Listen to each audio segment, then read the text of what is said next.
Hey, it is your buddy. Peace and harmony with you here today. Much love going out to all the beautiful, empowered harmonizers. And we are zooming in and focusing in on a very important key concept that it comes to have with, I would feel, really helping to release you from the trauma band, from the manipulative relationships, from the traumatizers, the narcissists, the psychopaths, the individuals who have had negative impact on your life. How do you release them for good? How do you really let go? And how do you heal? How do you move beyond? How do you get through this process? It hurts. It's tough. It does make you stronger, but oftentimes hearing those words doesn't make you feel better about the journey. It doesn't help you to kind of say, okay, this happened. It is what it is. It was what it is. You know, sometimes these baby steps can help, but there's also some other really key components. But before we get started, I want to give a super huge shout out to those of you who have recently donated to the channel. Thank you so much. It's an honor and a privilege. It's great to hear from you. And your interaction and participation with the channel helps really to keep me inspired and helps to keep the channel alive. So your support is received with much gratitude and put to much good use and helps to keep the content flowing freely here. So thank you so much. It is so wonderful. So thank you once again, and absolutely positively, if you would like to participate in the channel, please do feel free to donate now at the PayPal Donate Now button here. It would be great to hear from you. And let's get started and sort of move in on today's content. And really, as an important concept and realization and awareness for you to make, to really let go of the pain, to really let go of that seething hostility, that anger, that resentment that you might harbor, you know, that you feel very uncomfortable with identifying with. So oftentimes it gets pushed down in your subconscious. I'm angry. This shouldn't have happened to me. I didn't deserve this. They were wrong. What did I do? All these sort of feelings, you know, really sort of perpetuate a feeling of anger, hostility, resentment, and it keeps you really in a polar opposition to your own healing. How can this be? You know, they got away with this. This isn't right. This isn't fair. I was treated unjustly. So when you have these feelings and you make these declarations, which are embracing your truth, that's really important for you to be able to articulate and know. That is really what is, you know, really underneath it all. And you need to kind of squeeze that out. You need to purge that out as one of the kind of beginning and middle, you know, processes of your healing. If you've dealt with emotional abusers, if you've dealt with emotional manipulators, people who have betrayed you, who have betrayed your confidence, your trust, your own self-esteem, where you are sitting and standing in this universe, can oftentimes be given up and sacrificed for the sins of these people, for the wrongdoings of these people, for the violation of boundaries. Maybe they didn't teach you early life skills that you might have needed early, you know, just to, you know, to live. And so you feel like you got handed a raw deal, despite the fact that they might say, well, you know, you had it so good, you should be so lucky. I didn't have, you know, all those sort of what I call getting into the boxing ring, you know, the fights, the shaking of the hand, the fist, and that you're explaining valid feelings, yet you still don't feel good. And so, you know, the tempers begin to rage, the doors begin to slam, the voices begin to, you know, be raised. You know, the negative self-esteem, low self-esteem begins to set in. There's this moral battle zone that is basically set up, that you are in like an emotional minefield that is set up in this battleground within you. And it becomes like the, you know, age-old story of man versus himself, man versus man, man versus himself. So it kind of begins to go through those stages. It's like man versus man, man versus others, man versus world and man versus himself. Eventually is where, a lot of those cycles of healing sort of go through. And so to help you to move through and break through some of these early stages, why me? I didn't deserve this. This was unfair. I need retaliation. It's to understand that if you are in a battle zone within yourself, part of you is responsible for keeping this war going, this battle going, this struggle going, this unhappiness, this polar opposites that are kind of going within you. And it's, what I call negative orderly direction thinking, behaving, and doing versus pod thinking, behaving, doing, and becoming. So it's, it's kind of important for you to identify really where you want to go on the crossroads. Do I want to go back? Do I want to be regressive? Do I want to go into the fight zone? Or do I want to let it go? Am I a bigger man? Am I a bigger woman to let it go? Or am I a smaller man, a smaller woman for letting it go? Oftentimes people feel weak and meek if I were to just let it go. To say enough is enough, I accept, and I'm moving on. Oftentimes that doesn't always feel very good, but oftentimes even when you kind of are at that stage, it's important to understand that there can still be a moral combat zone going on within yourself. Not only the guilt and letting go of anger or resentment and feeling those negative feelings, which oftentimes are very scary because those are the feelings that you did not want to admit to. You do not want to profess to because they're so dangerous. I'm a good person. I have kindness. I am gentle. I am affectionate. All these sort of things that you are, oftentimes you feel like they cannot simultaneously coexist with I'm angry. I'm resentful. I feel that this is unfair, and and feeling that sort of that angry negative energy which is fueling you, and that can also help to keep you stuck. This moral battleground. So when we talk about the moral battleground, it's staying in that polar opposite thinking. And it can be black and white, it can be gray and white, it can be a little bit of more black, more white, whatever. It can fall on the spectrum. But the moral battleground is fueled on right versus wrong, good versus bad. This should have happened, this should happen. It's that moral battleground. And then if you are keeping that playing within your own, what I call your own emotional real estate, yourself, you have internal real estate. You can either harbor anger, resentment, moral superior, but basically we would call that moral battleground, or, staying in that right versus wrong battle. It's always going to be a battle. And oftentimes there's a moral superiority or a moral justification that you are harboring within. Just like keeping a sailboat at bay, tying it up, not letting it sail forth. You are harboring this right or wrong thinking, this moral superiority thinking. I didn't deserve this, so they were wrong. They did this, so that this shouldn't have happened. So, and then I don't accept it. This was wrong. I am right. They were wrong. I am right. This whole battleground. I deserve. They don't deserve. And then having this as a counter force to that force is what's going to keep you stuck in that force. You are creating and maintaining this moral battleground within yourself.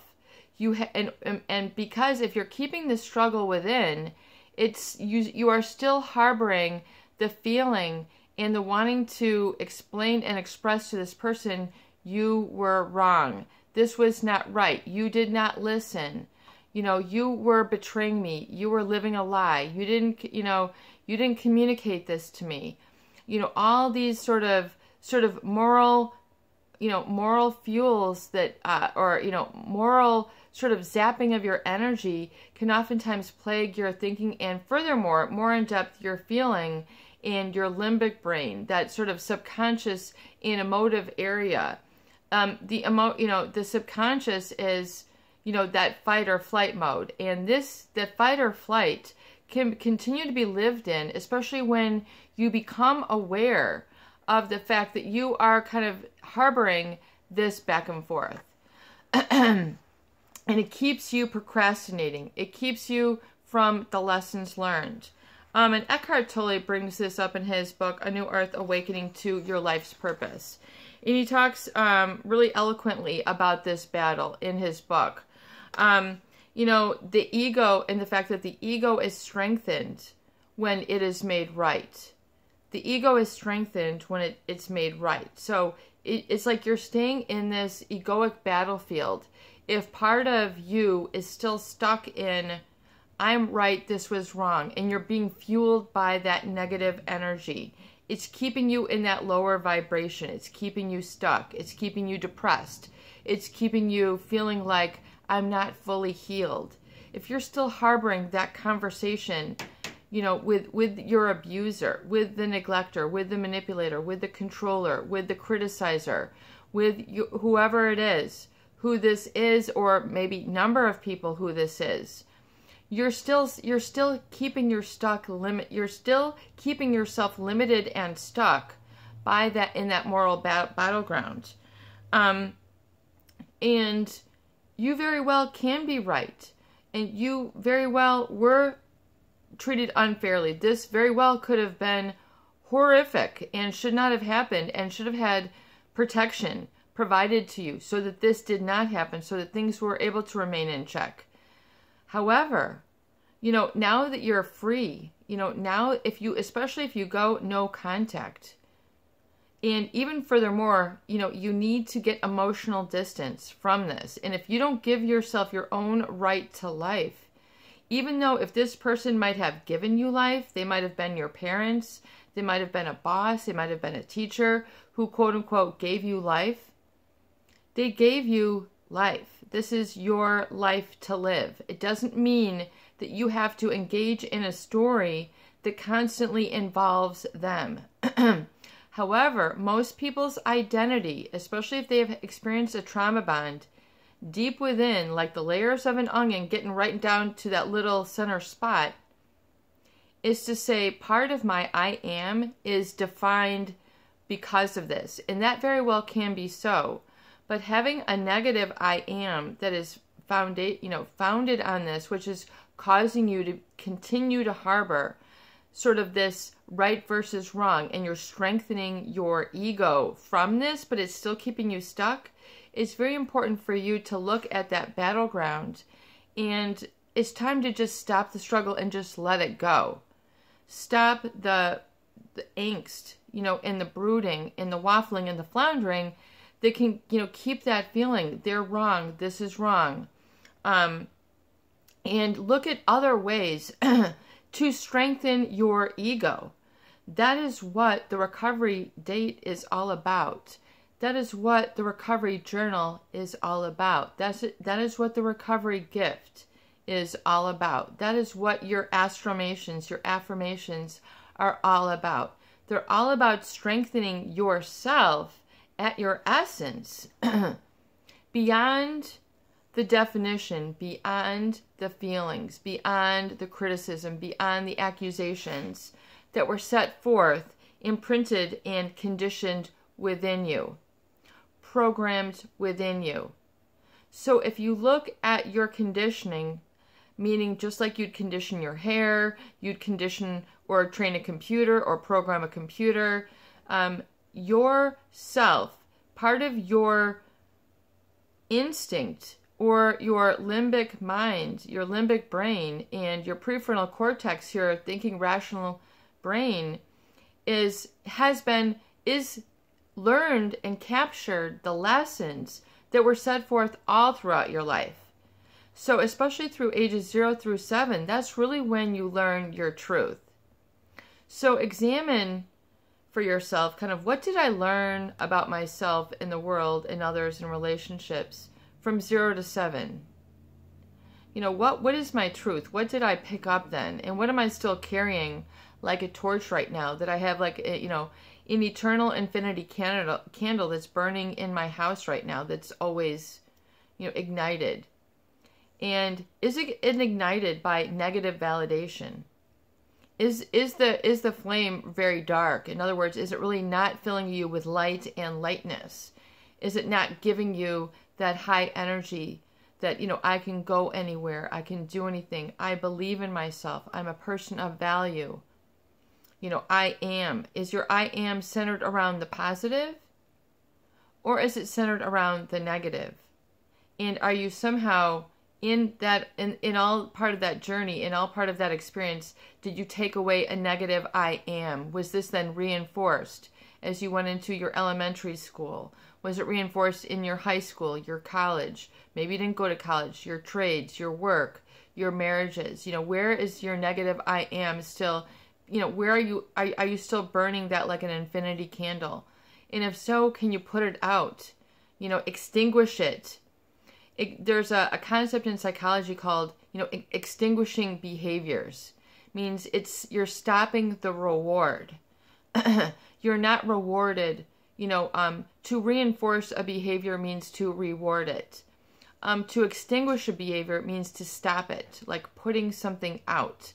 If you think of it as energetically, it's stopping that electric magnetic, in the neurophysiology within you, to put that out as what is running your show, running your subconscious, running your limbic brain. You possess these. It's not like it exists. You're connected to a divinity. You have the divine running within you, and that is always there. And how well you get to see it, feel it, smell it, sense it, taste it, acknowledge it, live it, and be inspired and enlightened by it will be to the degree to which you accept in the positive and you let go of the negative and let go of the negative payoff that is reinforced from staying attached, from holding on to the trauma bond, from holding on to the bitter end. You were wrong. Are you still waiting to say that and proclaim that? And the whole thing, this should not have happened. A lot of that is sort of maintaining this. So yes, you are correct. This did not make sense for you. You experienced a lot of cognitive dissonance. You experienced a lot of pain and anguish. You experienced a lot of, cognitive dissonance between, the confusion that was set up in the settings of your raising. In other words, they should be looking out for your best interest, but this happened. They should have, there was a big, difference in what was inside the home and outside the home, inside the home and at school, and so this created a divide, a splintering off within you, and you still have this, this should not have happened. Look at where this, look at that, other people this, other people that. You've got you now. You've got your inner circle and you've got freedom to choose and to let go of that moral superiority. Because if you're still trying to prove somebody wrong, there's a lot of people who can be propelled by that, but for pretty long, if you continue, eventually you're going to be dragging all that with you like emotional baggage that doesn't need to be that weighty. The thought patterns that you have accepted have reinforced that even longer into place. So look at giving up that mental position of I am, making right and wrong and sort of, thinking about that. And especially if it's attached, meaning is it attached to a person that you're still fueled by? It still hurts you. It might still hurt you for a long time. However, to what degree can you ask, is it really holding me back from my potential, from experiencing my personal power, to experiencing love, to experiencing the absence of fear, to experiencing, safety, to experiencing loving relationships. And so beginning to identify more so with the positive I am will really help to set you free. And that feeling of stability and security will be really strengthened with time, repetition, and experience. So that's why it's so important for you to reinforce your recovery date. For you, this seems silly. Okay, do it. You know, it's so important for you to reinforce the recovery gift, that it is completely in validation of yourself and your commitment to living in positive self-esteem. So it's reinforcing of that. And you should be doing this every week. So if you've been watching me for a long period of time, you should have quite a bit of recovery dates under your belt and quite a bit of recovery gifts if you're really following and you're working the system, if you're working the program and the tools that we set forth. And yes, I am working on getting these all organized in a book. However, there's a lot that we can set forth and work on now that you can begin to plug into, of course, to get these results. And we will continue even after the book is out. So really give up that position of moral superiority over the person. You know, look at to what degree can you let that go. And just to say, you know what, I've let it go. I'm right. I'm okay. Let's move on. I'm in the right. This is correct. Let's move on. This happened. I am right. You know, I'm right now to take care of myself and not continue to re-injure myself. That is right. Let's let it go and move on. Okay. It's, you know, I'm right. I'm not going to sabotage myself anymore. Let's move on. That happened. I am right. I was hurt. And I know better now. That was part of my lessons learned. I've got this. Let's let that go and let's move on. So little by little, begin to feel more and more comfortable with letting go of that abuser. See if you can find the tension and then the release, and then begin to work more along the release. And begin to identify also the things that are holding you back from that experience. Guilt, programming, conditioning. This is your life. You have this to conduct as you see fit. As you are in alignment with this, you will then be able to experience freedom and say, I am free. Hey, actually, I am free. I do have choices, especially how I feel. And then you become the master of this emotion, this limbic brain, this very powerful aspect of yourself. And then that becomes the new fuel for your journey. It's like going electric, you know, Tesla from the gas. It's like you're not polluting the environment. You know, you might need to recharge, but you have a much quieter, smoother ride. This is your buddy. Peace and harmony with you here today, and I hope that these videos do help. Please share and please subscribe for more great tools, videos, discussion, and support. Peace out. Love you.